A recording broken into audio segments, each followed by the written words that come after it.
El día de hoy voy a realizar la auscultación cardíaca.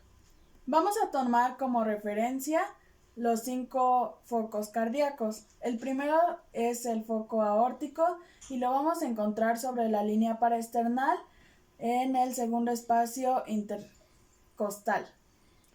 El segundo foco lo vamos a encontrar del lado izquierdo a la misma altura del foco aórtico.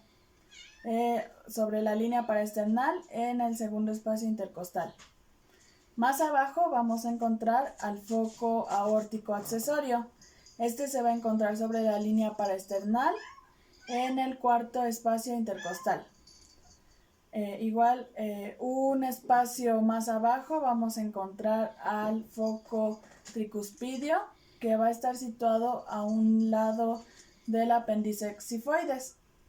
Y por último vamos a encontrar al foco mitral, el cual vamos a localizar en el ápex del corazón y está situado alrededor del quinto espacio intercostal.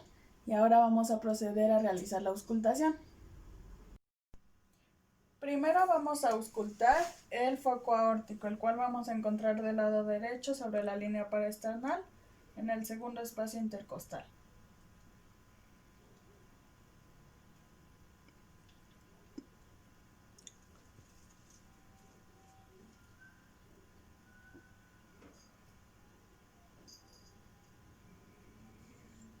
Posteriormente vamos a auscultar el foco pulmonar.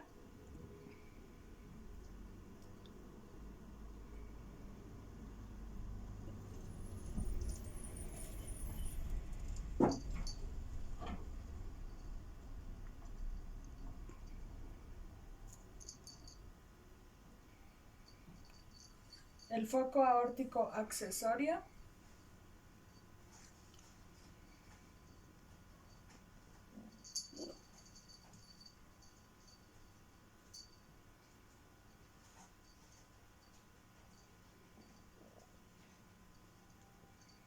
A la altura del apéndice xifoides vamos a encontrar al tricuspidio.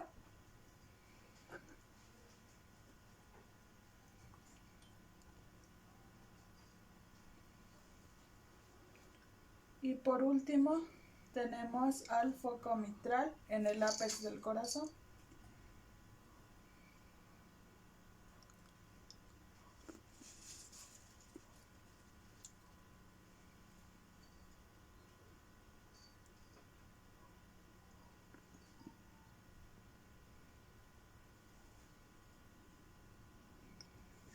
Lo que vamos a escuchar en estos focos van a ser los ruidos cardíacos, que normalmente van a ser 2. Y en caso de que exista alguna anomalía, podemos escuchar el tercer o el cuarto ruido cardíaco. Y eso sería todo.